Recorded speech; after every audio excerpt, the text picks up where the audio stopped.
Se você está acompanhando os últimos lançamentos da Marvel nos quadrinhos, sabe que Venom e o simbionte estão ganhando bastante destaque, principalmente depois da saga Carnificina Absoluta. Ao longo desse arco de histórias, podemos conhecer um personagem bem importante na mitologia do Protetor Letal. Trata-se de Knull, o deus dos simbiontes. Nesse vídeo eu vou te contar tudo sobre o vilão que tá revirando a Casa das Ideias de cabeça para baixo e especular como ele pode ser introduzido no universo cinematográfico Marvel. Aliás, será que isso já tá acontecendo? Shazukara! O Knull foi criado em agosto de 2018 na revista Venom, volume 4, edição 3, escrita por Donny Cates e ilustrada por Ryan Stegman, e foi um divisor de águas na história do simbionte de Eddie Brock. O mais curioso é que, cronologicamente, o personagem já havia aparecido em outra revista da Marvel sem que ninguém soubesse. Em Thor God of Thunder 6 de 2013, nós conhecemos a história de Gorr, o carniceiro dos deuses. E como vocês devem se lembrar, vai ser o grande vilão de Thor Love and Thunder, o quarto filme do Deus do Trovão no universo cinematográfico Marvel. Então vai guardando essas informações aí. Nessa HQ nós vemos como o Gorr pertence a uma antiga raça de um planeta desconhecido, mas que é muito devota aos seus deuses. Apesar disso, o Gorr perdeu tudo na sua vida. A sua esposa foi morta, o seu filho foi morto, ele foi expulso da sua vila e, vagando no seu exílio, ele se depara com os deuses da luz e da escuridão lutando até a morte. O deus da escuridão já está sem vida, mas o deus da luz ainda está vivo e pede a ajuda de Gorr. Ele então fica enfurecido. Você quer a minha ajuda? E quando eu precisei de vocês? E quando eu perdi a minha esposa, perdi meu filho, perdi tudo na minha vida? É então que a espada do Deus da Escuridão praticamente se funde ao Gorr e ele faz a sua primeira vítima, prometendo eliminar todos os deuses do multiverso e iniciando a jornada que o transformaria no carniceiro dos deuses. A gente ainda não sabia, mas essa espada já era um primeiro indício do Knull no universo Marvel. Mas para entender toda essa história, a gente precisa voltar para a origem de tudo. Para a origem de tudo mesmo. Antes mesmo da vida existir, quando tudo que havia era um universo primordial, que inclusive a gente já comentou sobre ele no card que está aparecendo aqui na tela, também existia a escuridão. E quem dominava essa escuridão era ninguém menos que o Knull. Quando a vida e consequentemente a luz começaram a existir, isso provocou uma perturbação no seu reino, que o levou a enfrentar os Celestiais. Com uma espada criada a partir da própria escuridão, o Knull arrancou a cabeça de um dos Celestiais, mas os outros se uniram e o baniram para o vácuo do espaço, junto com a cabeça que ele arrancou. Mais tarde, essa cabeça flutuante no espaço ficou conhecida como Lugar Nenhum, que foi apresentada lá em Guardiões da Galáxia. Enfim, o Knull transformou essa cabeça em uma grande forja, onde aprimorou a sua arma que mais tarde ficaria conhecida como Necroespada. Uma arma tão poderosa que inclusive era capaz de destruir planetas inteiros com um único golpe. Por ser uma arma feita de escuridão e que consequentemente carregava um pedaço do próprio Knull dentro de si, a Necroespada é considerada o primeiro simbionte criado. É justamente por isso que os simbiontes são vulneráveis ao calor e a ataques sonoros.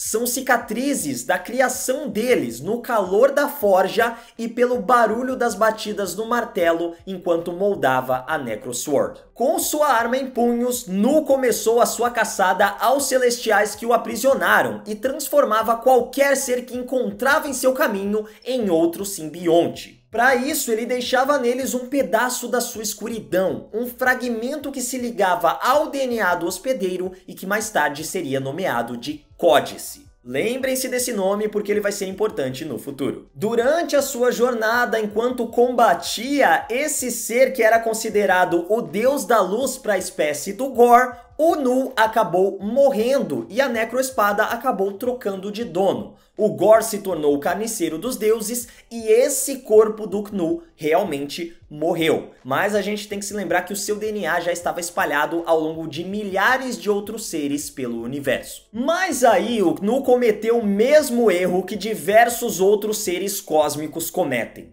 tentar invadir a Terra. O deus da escuridão transformou 2 simbiontes em 2 dragões, Grendel e Mãe do Grendel, sim, era esse o nome dela, e enviou as 2 feras para transformar a nossa Terra em um reino de simbiontes. Ele só não contava com a intervenção do Thor. O deus do trovão usou tanto poder para destruir os dragões que depois disso a linhagem de simbiontes descendentes do Grendel também passaram a desenvolver fraqueza à eletricidade. Mesmo assim, o Knu ainda conseguiu infectar muitos humanos com o seu códice, só que uma coisa muito interessante aconteceu. Por incrível que pareça, os humanos tinham bom coração. É verdade, a humanidade é capaz disso. Então essa bondade da humanidade acabou corrompendo os simbiontes, que perceberam que o Knu era um deus que simplesmente espalhava caos e destruição, e nunca trazia nada de vantajoso para eles. Assim, todos os simbiontes se uniram em uma grande massa e aprisionaram o Knu em seu interior, dando origem ao que ficaria conhecido como Planeta Clintar. O que todos acreditávamos que era o planeta natal dos simbiontes era na verdade uma grande aglomeração de vários seres. Inclusive, Clintar significa prisão na língua dos simbiontes. Ah, mas se ele tá aprisionado lá dentro, tá tudo certo, né? Problema resolvido. Só que não. Depois de centenas de anos aprisionado, o Knu percebeu que ainda conseguia controlar os resquícios do Grendel na Terra. Com isso, a simbionte Escárnio iniciou o culto do Knu, uma seita com o objetivo de trazer o deus dos simbiontes de volta à vida. Para isso, eles precisariam dos códices daqueles que já serviram como hospedeiro para qualquer simbionte, já que assim, essa pessoa carregaria um pedacinho do DNA do Knu no seu próprio DNA, e reunindo códices suficientes, o próprio Knu poderia ser trazido de volta. E quem foi escolhido para ser o receptor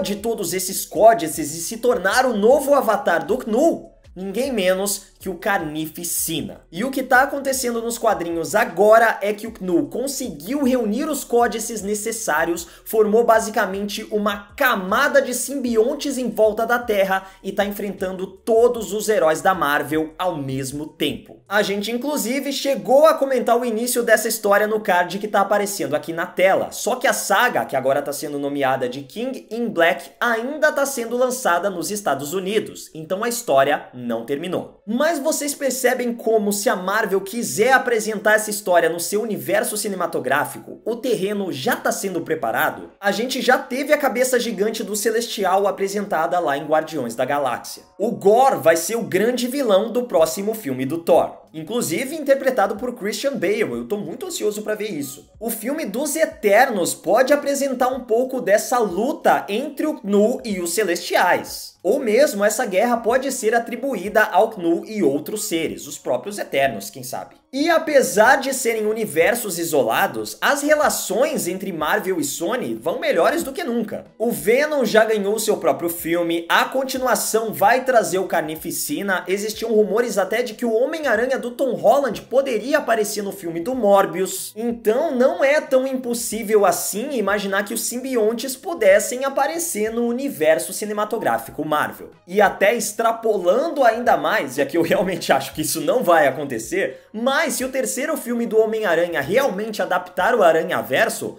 pode ser que o Venom surja dali, inclusive fazendo dancinha e tudo mais. Enfim, pode ser que a Marvel nem esteja planejando fazer isso agora, mas como eu falei, o terreno já está sendo preparado. Então se em algum momento no futuro a Marvel apresentar o Knu como um grande vilão, como a grande ameaça do universo cinematográfico Marvel, ninguém vai poder dizer que eles tiraram essa ideia do nada. As pistas já estão todas aí.